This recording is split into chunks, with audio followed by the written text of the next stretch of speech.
Wewe ndio jini mahaba kuchukua meza watu. Sasa mimi Subiani nimekuja leo kukutibia. Wewe umekuja kufanya kazi, umekuja kuchukua meza watu.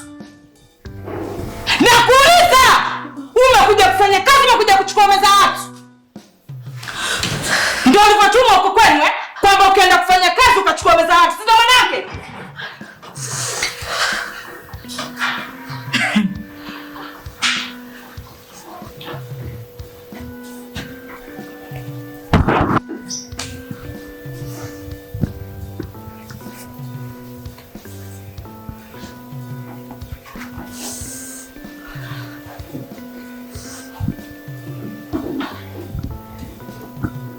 Sikiliza nikwambie, usiniogope.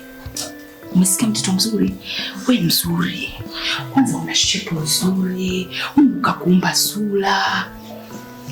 Usiogope. Nilikuwa na mzigo ile shetani hivi. Mimi hata celebrate. Hebu niambie, umetokea wapi? Zanzibar. Oh, Zanzibar. Watoto laini kule. Sasa sikia. Hapa mjini hakuna cha peke yako. Na ninavyokuambia kakaangu mimi kanieleza kila kitu. Hakuna alichonificha.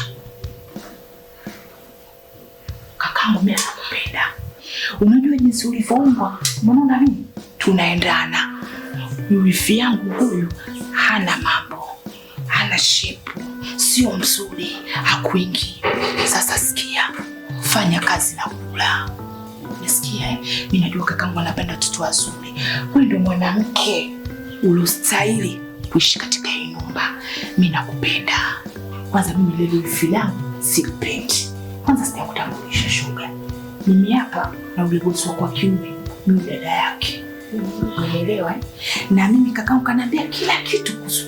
Usiogope nipoko nje nguruwe poni. Cheki ulivyoumbwa mtoto mzuri. Si unaona tunaendana na mimi yako Unaona? Sasa mimi napenda sisi.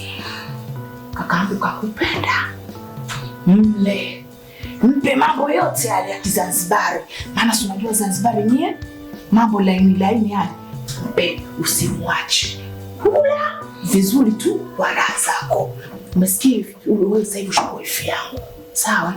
Mpelea zote unazozijua wewe, usibakisha chachepe. Mpe. Kula bibi wewe. Hapa mjini hakuna cha peke yako. Niachie kwa laza.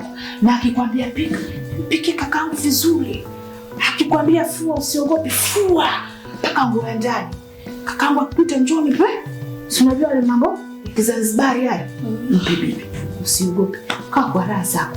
Mimi kwanza leo ndio wifi yangu. Ile kasi bidani sawa, jiachie. Sawa kama mimi yako ninavuta.